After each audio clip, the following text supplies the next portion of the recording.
The advice and opinions expressed by the host of Autism Live and her guests are meant solely as suggestion and should not be in any way construed as child-specific advice. The Center for Autism and Related Disorders advises working with a board-certified behavior analyst who has experience with autism before starting any intensive behavioral intervention. Any choices you make in determining your child's treatment are completely at your own discretion.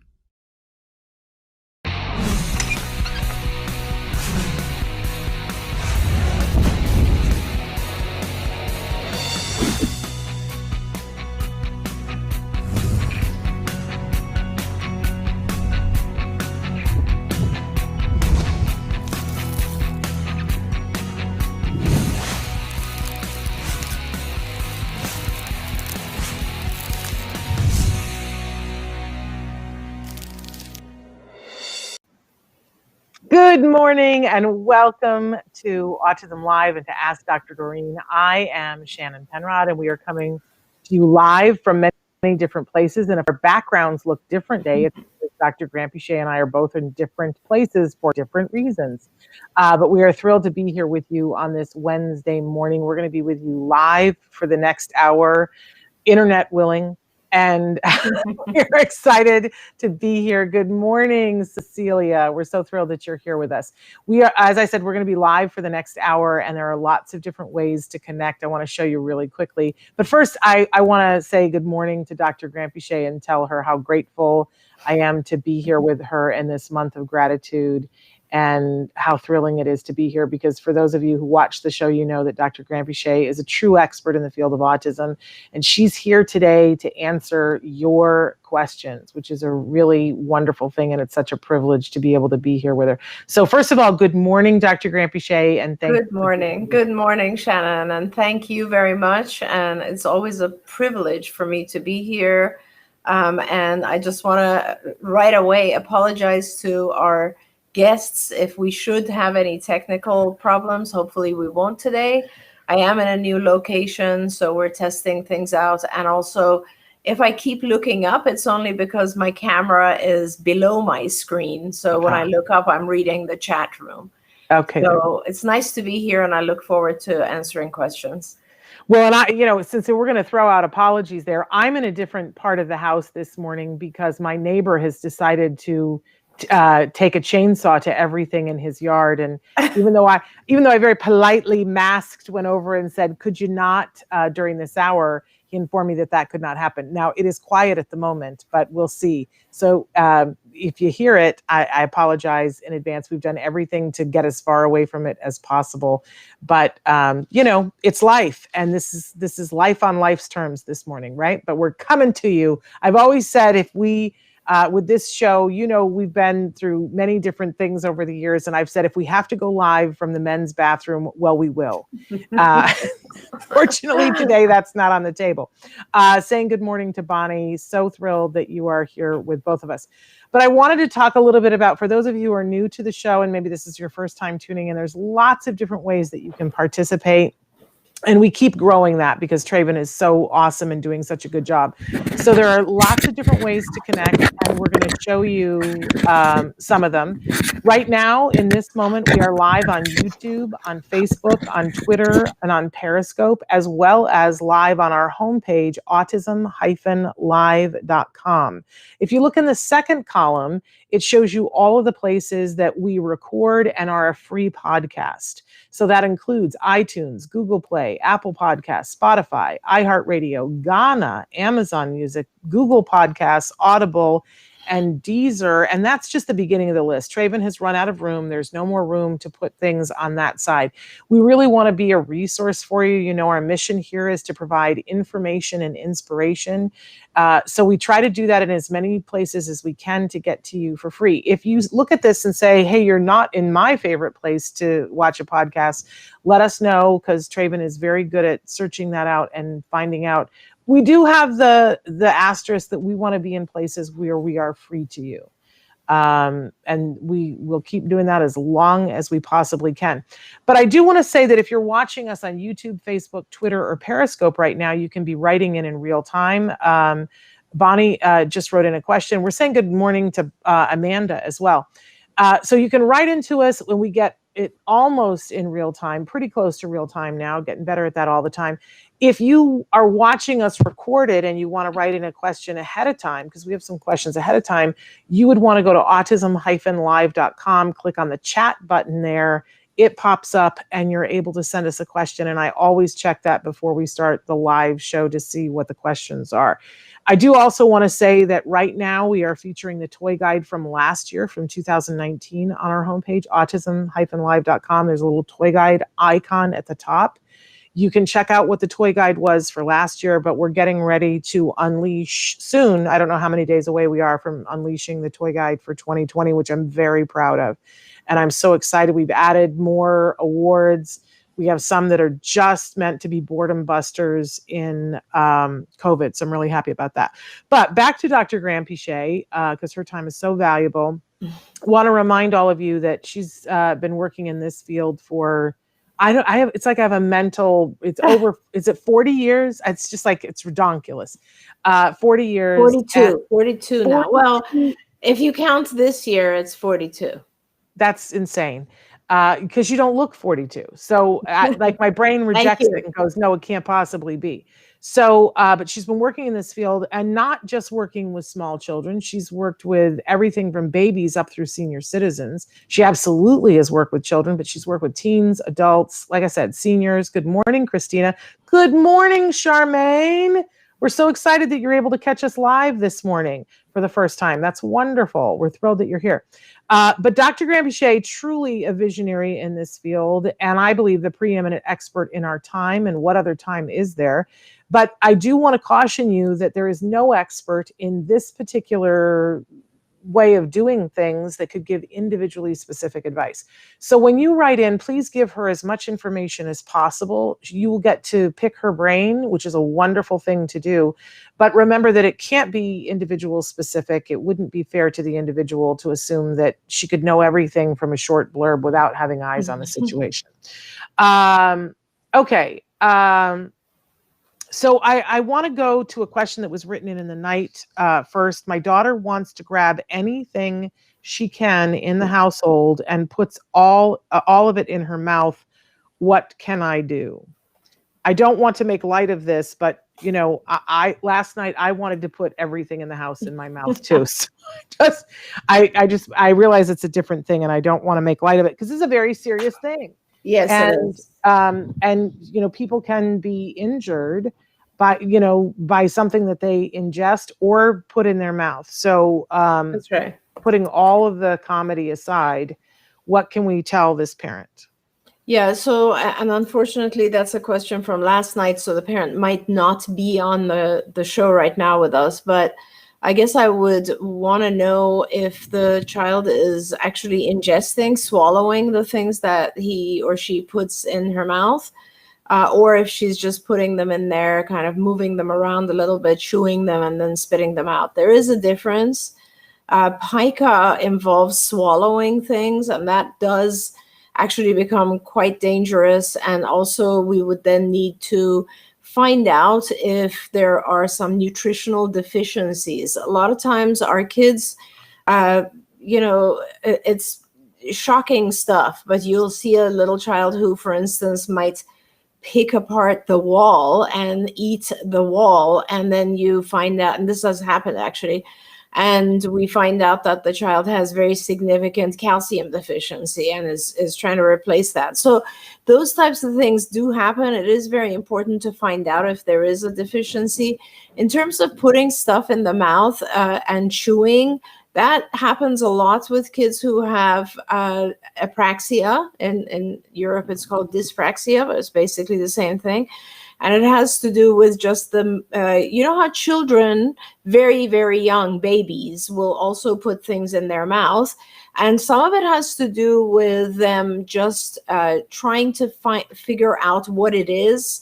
When we're babies, we sense things, not with the tip of our fingers, but more inside the mouth. So we put things in our mouth because we're trying to identify what they are. But also, it could also be just the texture, wanting to chew or wanting some sort of hard thing in the mouth. And because there's, apraxia basically is when the muscle tone inside the mouth is not developed enough. So, and you will, as a child, then put things in your mouth, try to chew them, suck on things, like, you'll have a craving to try to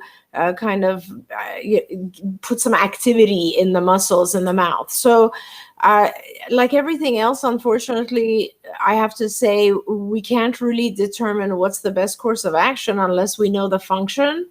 So, which one is it? Is your child nutritionally deficient? Is it just that they're trying to put things in their mouth because they like the sensation? Are they, we kind of need to know a little bit more there. But as Shannon said, this could be a pretty dangerous thing. And even if it's not dangerous, it is maladaptive. It's not, it's not very good for the child to be doing this. So there are some things to, like a lot of these behaviors, the answer is to try to replace them with something more appropriate. One of the studies we published a few years ago had to do with teaching the child to chew gum instead of putting objects in his or her mouth. So depending, again, I don't know the age of your child or the functioning level, if you are able to replace it with something like chewing gum, where instead you prevent that, you block putting foreign objects in the mouth, and instead you have the child ask for a piece of gum or a mint or something that will replace the need for some sort of activity in the mouth. So first, I'd suggest that you kind of find out as well, whether you do it first or second, you just need to find out if there's a nutritional deficiency. And otherwise, that's kind of what you want to do. Block it and replace it with something more appropriate. Okay, wonderful. I'm going to hit some of these questions that you guys are coming in. Bonnie wants to know, here's my question. Is it a good idea to move to a Spanish-speaking country with an autistic 7-year-old that is functionally verbal, but mostly in English? He knows how to count to 10 and the alphabet in Spanish. We can hire a bilingual shadow. So, Shannon, do you get the impression that the question, let's talk a little bit more about what we mean with functionally verbal. Is it only the alphabet,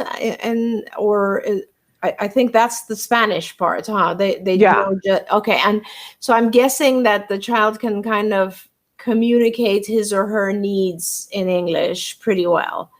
So assuming that, and we can let the Bonnie respond, but assuming there's a decent level of communication so the child can have their needs met, can maybe describe things. If we're at that level of language, I'm not too worried, believe it or not. This is kind of a strange thing, but from science and research tells us that bilingualism usually does delay language. In fact, when you start in a bilingual family, most kids develop speech a little bit later than single language families. So that is there. But just my experience has been that our kids are pretty good with language, strangely enough. I've had many kids around the age of 9, 10 pick up Spanish, and it hasn't interfered with their English development.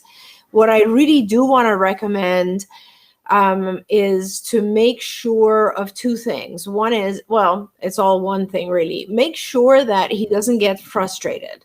Because like anyone else, when you go to a foreign country and you can't express yourself, or you do express yourself and people don't understand you, it becomes frustrating. And when it becomes frustrating, if it becomes frustrating for him, then there is a likelihood of two events. One is he will stop using his words because they're not working for him, and that's not something we want.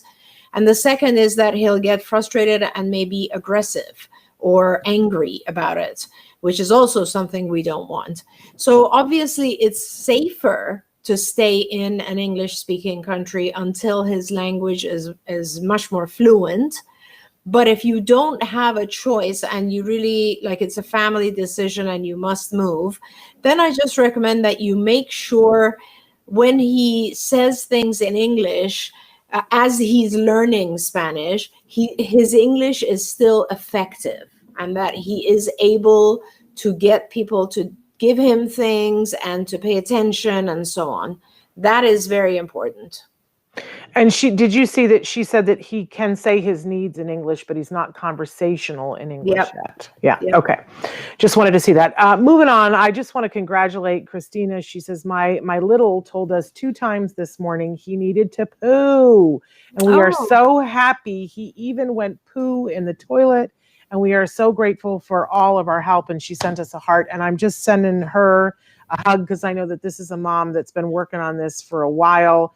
And I think it's going to help us as we propel into the next question, which is, hello, Dr. Doreen. If you can answer this question, then I would greatly appreciate it. My son is almost 4 and is not potty trained yet. I want to potty train him, but I do not know how.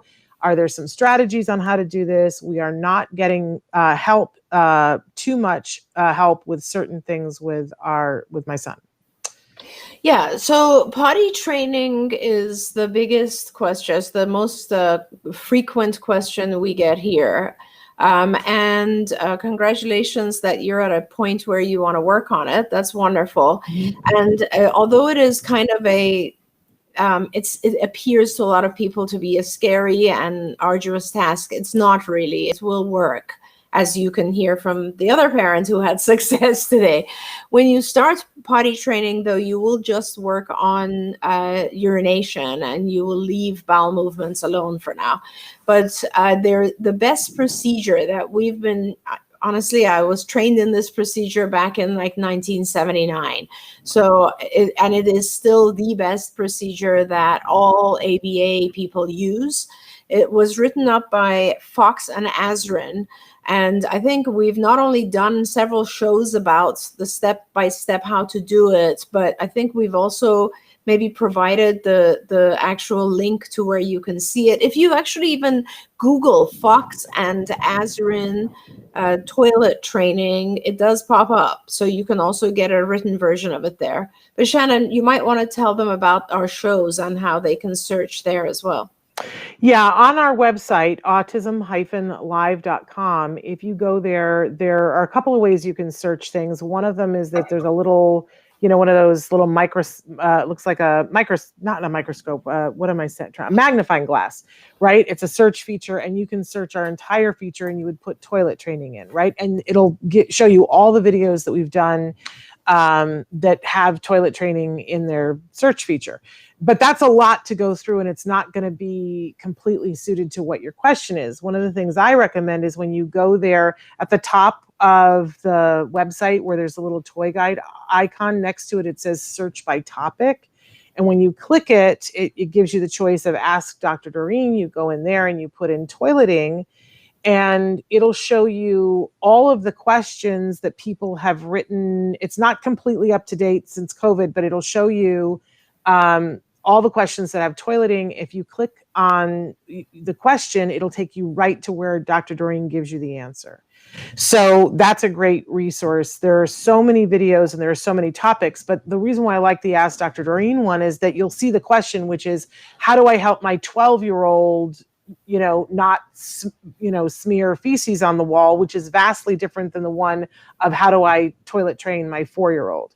And you'll be able to see what the questions are there. So I will say too, that for our card parents, we have even more videos that we're trying to get a platform to put those on so that more people can see some of the trainings that we've done about that. But if you're a card parent in particular, reach out because we have other stuff. It just doesn't have a home yet. Working on that. COVID. I hate to have that be the excuse, but things changed a little bit. But Fox Nazarene, amazing. I think you'll find that really wonderful. Okay, want to move on to the next question here. Going forward, as far as my daughter advancing in school, I want to do a parent-teacher conference. And I was thinking about developing a small presentation. Any suggestion? That's very nice. So, you would like to have a meeting with your teacher and like talk to your teacher about your child's specific needs. I assume that's what you're going for. I guess the only suggestion, I'm sorry, go ahead, Shannon. She's saying as far as what I should have in the presentation, like what Yeah. kinds of things should I put in it? Exactly. And I think, Shannon, you'll probably have a lot of advice in this area. I would say, just to begin with, I would keep it very concise. I would keep it very clear. Each slide should just have one to do on it so that it's really very clear. I would have some sort of measurable outcome. Because oftentimes we depend on IEPs for our teachers to know what to do with our kids, or individualized education plans. But I promise you, most teachers don't look at that document throughout the year. So if you have an IEP, which I assume you do, it would be probably a good idea to take those goals and put them on this PowerPoint and tell your teacher, or talk to your teacher and discuss it together and say, how should we measure this? Like, what are we looking for? Let's say we want him to increase his language. So can you and I communicate about this every week? Something like that. I would establish a mode of communication. Perhaps you would want to have like a notebook that goes back and forth daily where the teacher writes for you. That's kind of what I would do. I would have a lot of ways where the teacher can communicate to you what's going on. I would make sure if your child has specific learning skills or issues, I would make sure the teacher knows that. So some of our kids, for instance, are very distractible. I would make sure the teacher knows, and also perhaps suggest things like, can he sit in the front?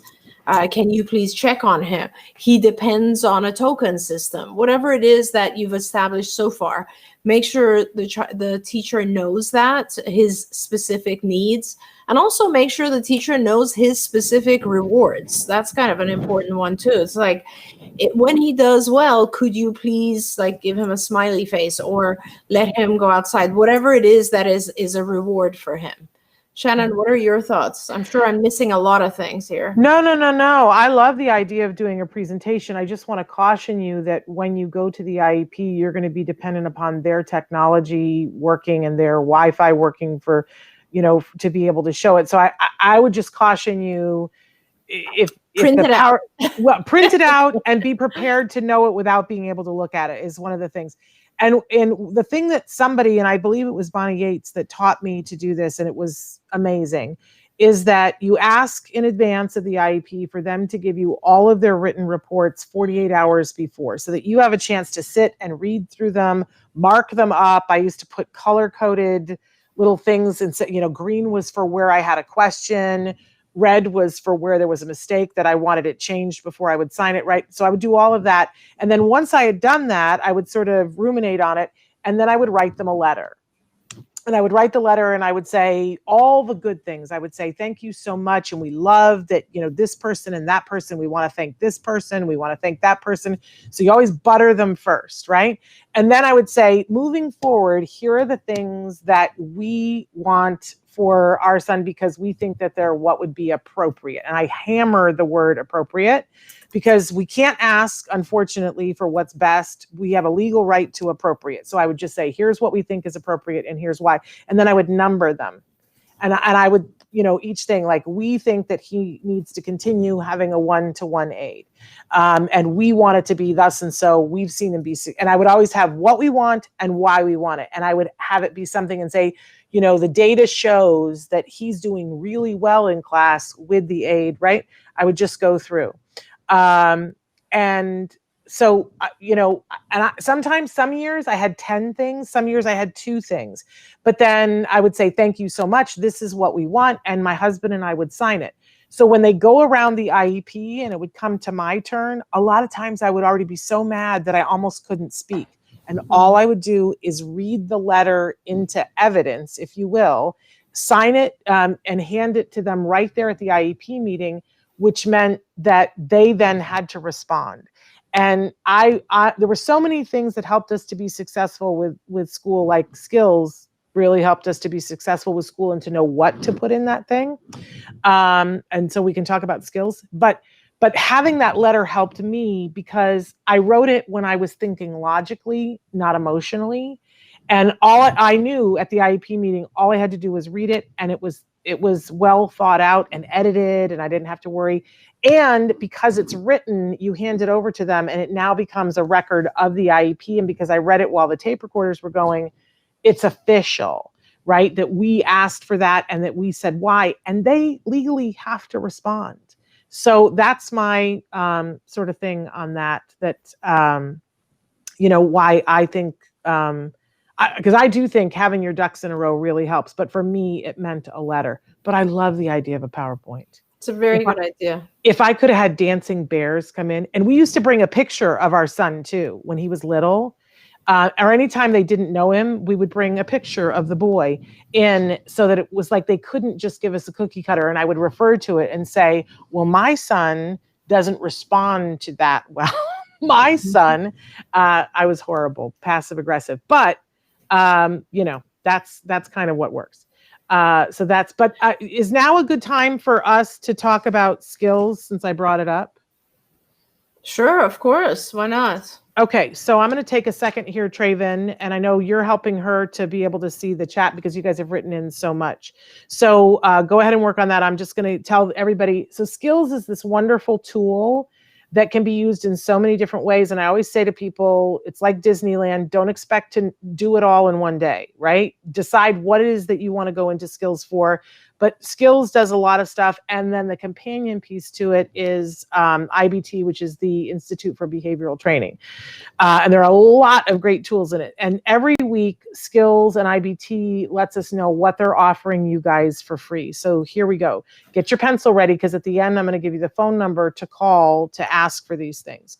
This week, they say, for our ABA parents and guardians, we will continue to offer free IBT, the Institute for Behavioral Training, parent e-learning course, Parent Starting to Teach. For the educator community, for the teachers, and if you're not a teacher, tell your child's teachers, we will continue to offer our IBT educator e-learning module, Educator Useful Strategies, and that is available to teachers at no charge. How amazing is that?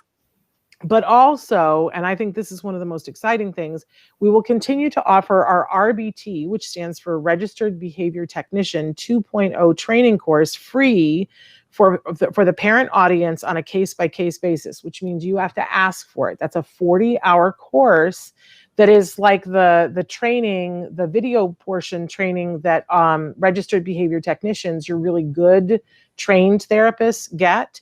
And you can have that free at no charge if you request it. And in addition, they will continue to offer 10% discount on all skills products for anyone that calls and says that you saw it on the show, you want the friends and family discount. Tell them, it always cracks me up. You don't have to say that, but say it because it's fun. And what you need to do to get access to any of these free items is call this phone number. You ready? I'm going to say it twice, 877-975-4559. Again, that's 877-975-4559. If you are internationally watching and you're not able to call an 800 number, please just email me at s.penrod@autism-live.com, and then I will forward your email to the correct people to be able to hook you up with those services. Okay. Really useful. And you can use skills. You can just take the assessment for skills to find out where you or your child are, like where the deficits are. You can use it for behavior intervention. There's so many things.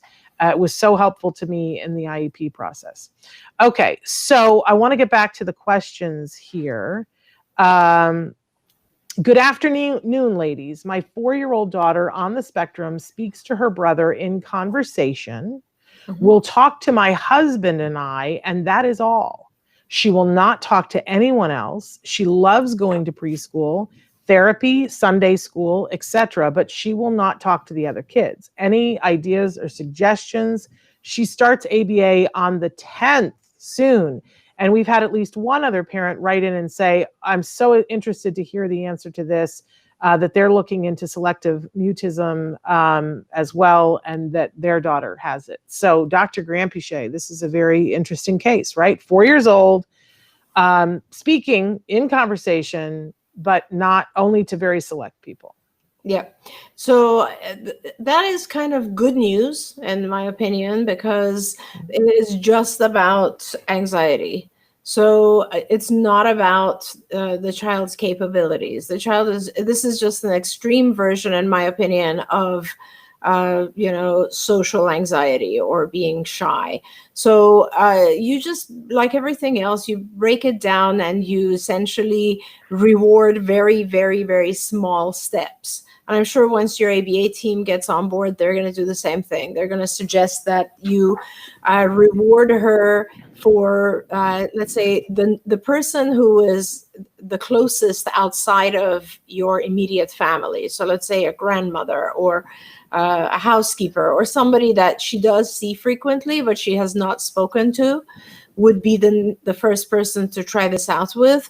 And you basically your daughter is, you withhold a very meaningful reinforcer, whether it's a food object or a toy or whatever it is. And you make sure that your child knows that if they say a single word to this individual, they will get that reinforcer. And you just do that over and over until it's pretty clear. And the child is now spontaneously on their own saying at least a single word to that one person. And then your job from there is three things. You increase the number of words to that person. You increase to other people. So you generalize. The first part is called response generalization. So you increase the response that's required.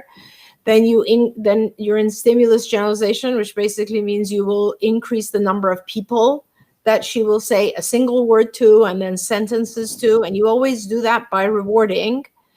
And then the third portion of this is that you reduce the reward over time, because ultimately you don't want your child to only speak if they're getting a food reinforcer, right? You want it to be a natural thing. And I think once she has established a little bit of more security around it, like a feeling of safety, it won't be that bad. There are other things you can do. I often talk about anxiety within autism because I think it's such a big factor. But there are other things you can do, like it might be very difficult for her to give people eye contact. And it might be okay for you to allow her at first not to give eye contact when she's talking, because anxiety is kind of, it contradicts eye contact, right? When we have a high level of anxiety, we try to be invisible, like nobody can see me. And also you can give her like an object that, let's say, a lot of kids use like a small pebble or something that they can put in their pocket. They can put their hands in there, play with it. It'll give her security, like a security blanket type thing. So those are some of the things. I mean, try those things out and come back and report to us, because that's kind of the behavioral way to deal with it. But if there's anxiety that is interfering with other aspects of life, we can talk about different solutions for that as well.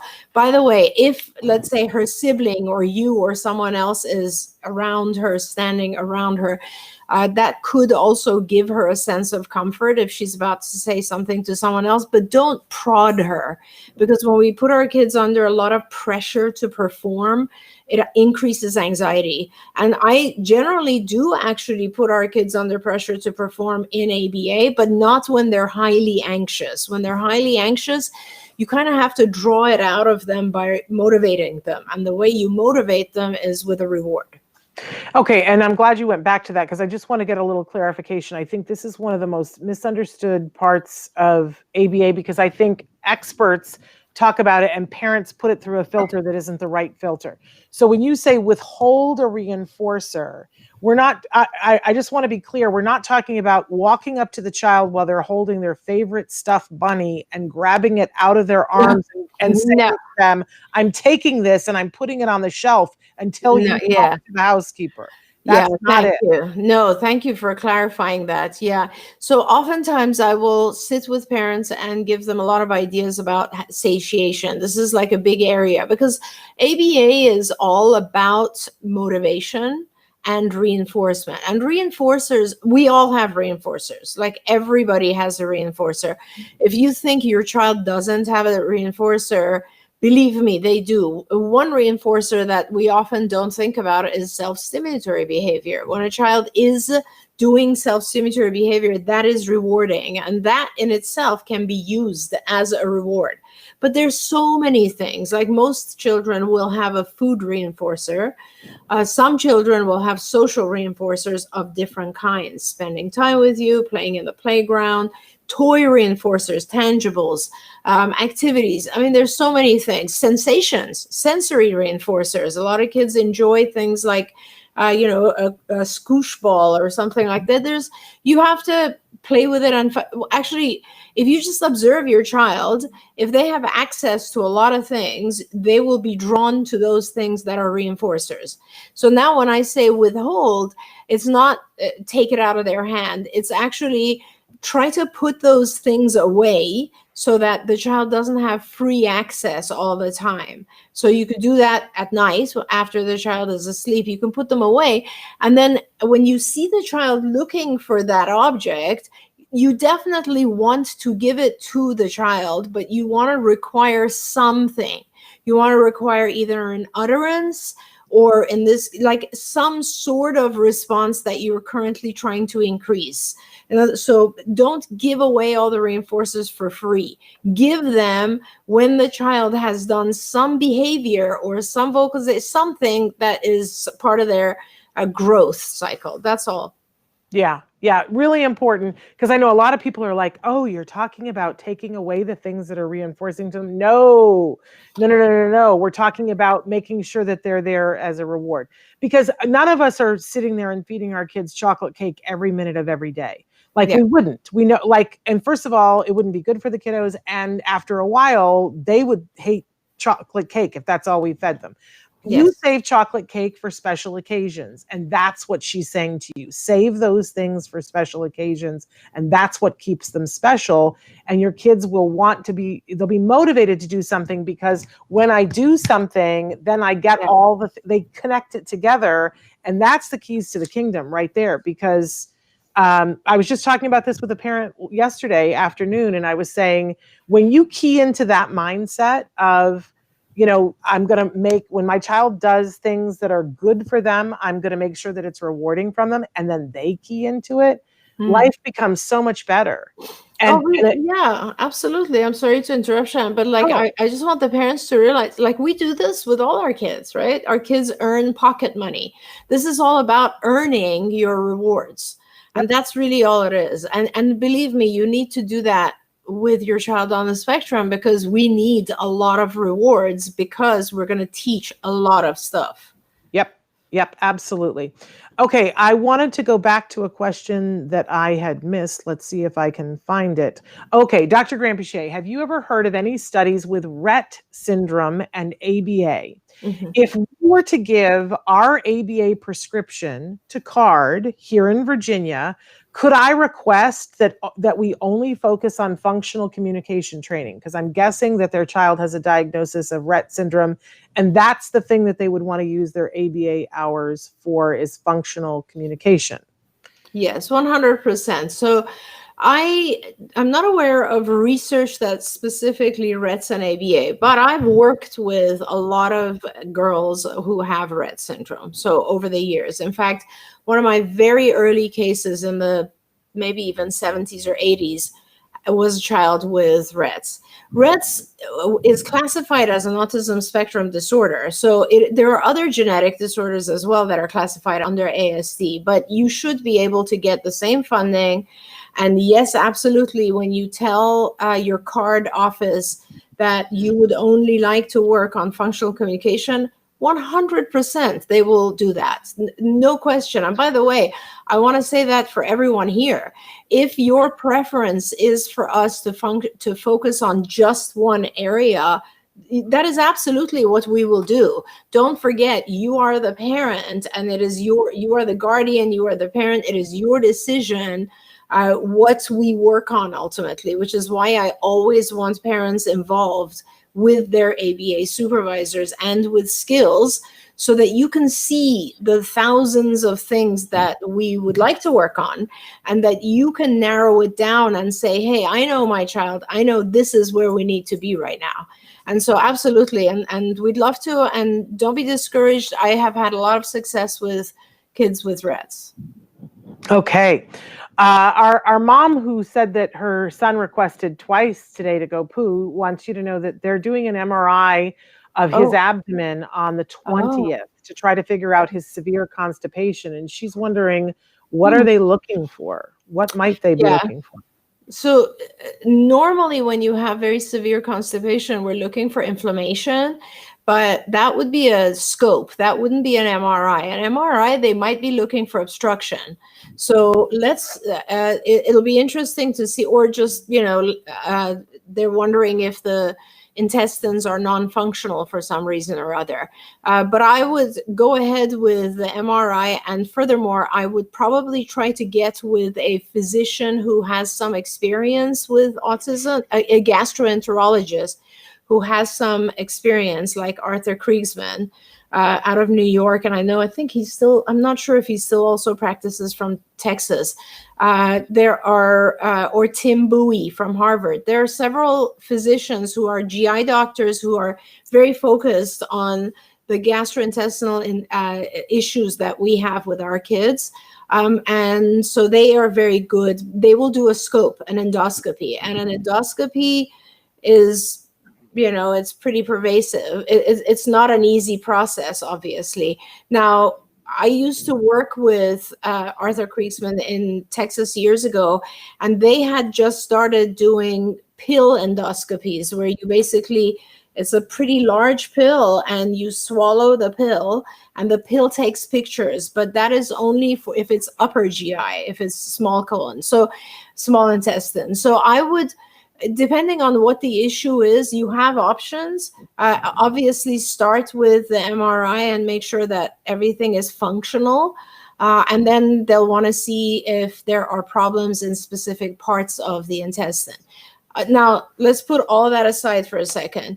Do you know that about 80% of our kids have some sort of intestinal issue, some sort of inflammation in the gut? And this is honestly, people, like a lot of people don't know this, but I do because I lived through this. So the reason that now we have gluten-free foods everywhere, and even when you go to a restaurant, there are many, many restaurants that have a gluten-free portion of their menu, or you can modify it to be gluten-free, is autism. The reason is autism. Did not happen to everyone else. It is now, but 20 years ago, and this is a really good example of when I talk about our kids just being more sensitive to environmental factors than everybody else is, right? They have issues with detoxification. They have much more inflammation. Their system is much more sensitive. I will very honestly, more than 20 years ago, I can't believe we're 2020, like 30 years ago, my kids were starting to exhibit a lot of issues with gluten. And I remember when I had children, the very first child that I had who was diagnosed with celiac, which is the total inability to process gluten at all, was in, believe it or not, 1991. Wow. So that long ago. And that child had a lot of resources, and they had gone to Sweden and had seen a physician there who was very into this issue. This was before the DAN movement, Shannon. And wow. So then, of course, the DAN doctors all came together, and then there was a lot of information on the Andy websites, if you remember. And so it started from autism. So what I want you to do, in addition to kind of the mainstream stuff, which is MRI and scope and so on, is to perhaps consider talking to a naturopath who will just make sure, just find out if you can actually remove the gluten and see if the inflammation goes down and the constipation is gone. Yeah. Constipation is because of inflammation. And a lot of times it does. The big part, the big hardship is actually keeping the child off gluten for 6 months, because that's how long it takes to see an effect. And I know you've had personal experience with this, Shannon, so I want to let you talk about it too. Well, and mom has said that he's recently had a clean out of his bowel and that he's a different kid. He's not celiac. He's been tested, and right now we're in the process of a dairy-free 3-month trial. And I know that you've been so excited with how much improvement you've had. And I've been talking with this mom and even taken some pictures of products that we use here, because it's hard. Sometimes the things are more expensive and you don't want to waste your money, but there are some products that are gluten-free, that are dairy-free, that are available on the market and are tasty.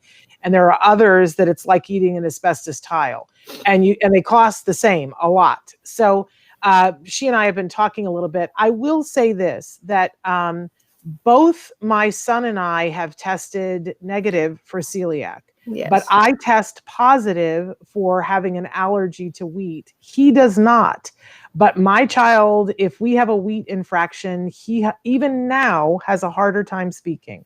That is just the thing. And I can't, I know that is not the case for everyone, but I do think, and I know you're in the middle of the dairy-free trial, but as big of a response as he has had to the dairy-free trial, I would encourage you, when you can, to do what Dr. Granpeesheh is asking and do the gluten-free thing too. Many of the products that I took pictures of for you last week and sent over to you were already gluten-free. Yes. And the thing with gluten-free is that a lot of times people go, well, we'll go as gluten-free as we can during the day. No, that's what you do about organic.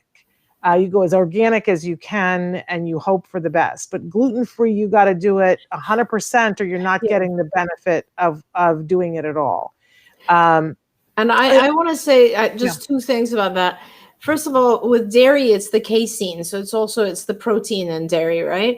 And generally speaking, casein, you only have to do it for 3 weeks in order to see an effect. Gluten is the one that takes a very long time before it clears out of your system and that you can see an effect. So maybe talk with the physician who's monitoring this for you, or the dietitian, and ask if you can move to gluten sooner rather than doing 3 months just on casein. Yeah. With casein, you see a very fast response, and I've seen incredible things with our kids once they're off milk. So I'm a big, strong believer. I will say my daughter also has celiac. She has diagnosed celiac. And let me tell you, it is not that hard to go completely gluten-free. She's also vegan. So I have to give her a vegan, gluten-free food all the time. And it's totally fine. There's so many good gluten-free products out there now. It's amazing. Like, you can order them online. You don't even have to go anywhere. I remember, Shannon, parents who were told their child has to be gluten-free, and we couldn't even find gluten-free bread or gluten-free flour. Now you can use a whole array of other things. Yeah, it's amazing what's available now. And I do want to say, someone else wrote in and said, my son tested negative for a wheat allergy, but he's a different kid since going GFCF, and that they're still working on soy.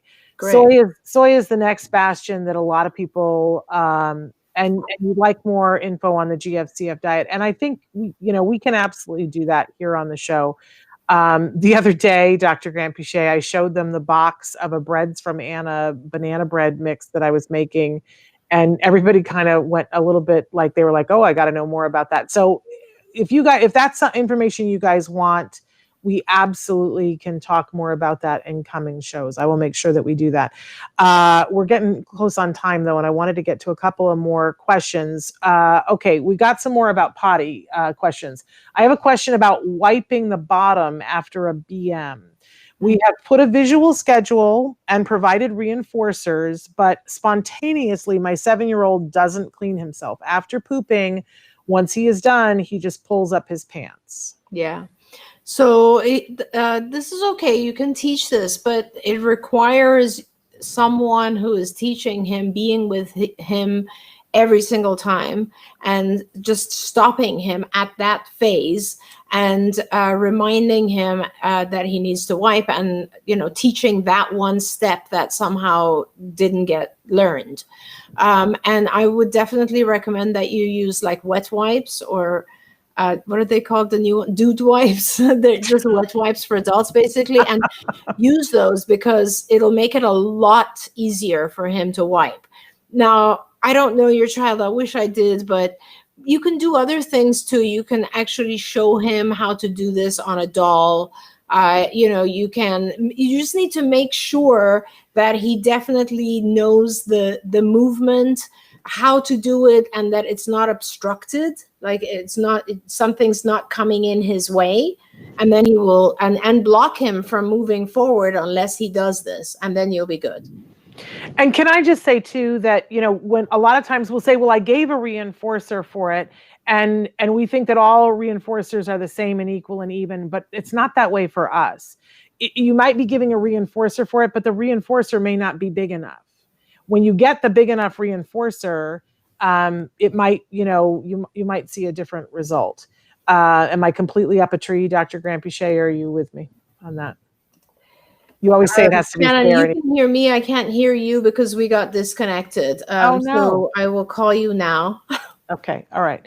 While she is doing that, here we go. Can you hear me now? I'm back. Yes. Okay. So I have to address this one because I have a suggestion and I want to hear from you as well. Nancy would like to know, how can I teach the alphabet for autism for someone that's a nonverbal kid? He is getting confused between A and B, and we also have chromosome deletion. Any help? And we had this on a toy guide many years ago, and I still talk about it. It was the first product that I said everybody should have this, and then we started doing the toy guide as a result of it. And it is Leapfrog's DVD. That's it's the Letter Factory, and they do a bunch of them, but because then they have the Sentence Factory. But the Letter Factory is the one that every child should have in their home. I have not found anything that teaches the alphabet better. It's scientifically researched in the way that they go about it, because they give a visual and then they pair it with emotion. So every sound, every letter is a character, and they have their own room in the Letter Factory, and they do emotion and they repeat it 1,000,008 times with a song. It's everything that helps people to remember. So it's my most favorite thing for kids learning the alphabet. But Dr. Grampiche, anything you want to add to that after I've just said it's the best thing on the planet? No, I love that. I mean, I'm always in favor of any toy that will help a child learn. So I love that. That's awesome. If you are in an ABA program, and or if you would like to do this through ABA, as soon as we start teaching letters, there is we teach everything receptively, which basically means that we are just telling the child to touch A, touch B, touch C, etc. And obviously you want to stay with, when you first teach it, you will do all capitals or all smaller, lowercase, not confuse them with both. And it's matching. So you can also just, start with matching later the big A to the little a. But in the beginning, it's a discrimination training process, which is very simple. You target the A first, and then you bring in another letter, etc. And all of this, so the discrimination training that I referred to is on the IBT website. So Institute for Behavioral Training. And it is ibehavioraltraining.com. And on there's actually a module called discrimination training. I recommend that for everyone because it teaches how to teach the first two of anything. So it's kind of like, not just letters, but, colors, numbers, names, objects. Discrimination training is one of the most important parts of ABA. So if you can learn that, and also obviously there will in skills, if you go to skillsforautism.com, and Shannon was talking about skills before, there's a letters lesson in the academic curriculum. So all of that is very doable. But I love the idea of having a toy do it, because that's so much easier. And my favorite thing with the DVD is there's a setting on it that you can put in where it automatically loops. It's maybe 27 minutes and it'll loop and play again. And we just had it in the background all the time, and he got all of his letters. It's awesome. And I've, how many years, 15 years I've been recommending it to everybody. I'm sure it's harder to get now because I don't know that they put it out new anymore, but it's the Leapfrog Letter Factory. And you'll hate me later on because you're going to be singing the song, but that's okay. I have broad shoulders. I can take it. We're getting down to the end here, and I apologize. We're not going to get to everybody's comments, but there was somebody who said, Gary said, I'm glad there is more information for adults who are on the spectrum than there used to be. And I know that this is something that you feel very strongly about, Dr. I do. Yeah, I'm also very glad, Gary, that there is more out there, but there isn't enough. And I am very, very passionate about doing something for the adults. Shannon and I were just talking about that a couple of days ago. And I just love working with the adults, and I'm hopeful. I will tell you, by the way, there's really good information for adults on the Autism Speaks website. So you might want to look there. There's some pretty good stuff there for parents. There's like handbooks in case you want to give one to your grandparents or to just basic stuff, but helpful. Wonderful. And I also like the website wrongplanet.net. Somebody wrote in and said Leapfrog Letter Factory is on Netflix now, for heaven's sake. That's great. We live in a new age. I absolutely love that. We've only got a couple of minutes, and I've got to address some of the things that are happening tomorrow. Tomorrow, Dr. Barry Prezant is going to be on Autism Live, which we're really looking forward to. He's the author of the book Uniquely Human. And so he is going to be with us tomorrow. Please make sure that you tune in for that. He has been on the show before when we've been live on location, but we've never had him just in the regular show. I don't know why. It's my fault, but we're thrilled that he is going to be here. We're saying hi to Michelle. I'm so glad that you are here with us, Michelle. But also tomorrow, there's a very important thing that I want to let you guys know about, especially because we're talking about teens and adults. That there many of you over the years have asked us questions about conservatorship, and so we're hosting, Autism Live is hosting in conjunction with CARD a very special town hall tomorrow that's happening at 4 p.m. Pacific time, and the subject is conservatorship. We're having a really wonderful family law attorney, Indu Srivastava, is going to be with us. The first part of the program, she's going to just talk about conservatorship, what it is and what it isn't. There's a lot of mistaken notions out there about what it is. It does not have to be all or nothing. And she's going to talk about how there are different points that we're talking about when someone turns 18. If you don't do something else, they have all the rights of any other individual. And none of us want to take rights away, but in some people's cases, they need someone else to help them to protect them. And that's really what conservatorship is about and should be about, is making sure that the person's safety is protected.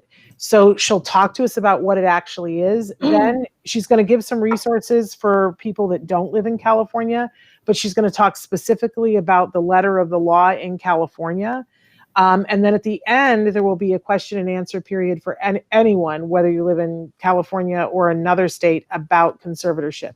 If you have a child that is 13, 14, in there, actually, I would encourage you at any age to attend it, just so that you know what it is and what to plan for. But you need, if your child is 16 years old, you need to be planning for this. It sometimes takes 2 years to go through conservatorship, and we've seen too many circumstances where kids turned 18 and this wasn't in place, and bad things happen. I never like to use scare tactics, but bad things happen. This is why we're doing this. It's free. You do have to register for it. It won't be on this platform. It's a webinar. You do have to register for it. And if you go to our Facebook page, the registration is right there. But we are out of time, Dr. Granpeesheh. Thank you for sitting through all of that. But we adore you. We appreciate you so much. And we will look forward to bringing you back next week. Sounds good. Bye-bye, everyone. Bye-bye. And I'll say to everybody, we'll see you tomorrow with Dr. Barry Present. Make sure you register for that free webinar if you'd like to attend. But we'll be back tomorrow. Until then, give your kiddos a hug from me and one for you too. Bye-bye for now.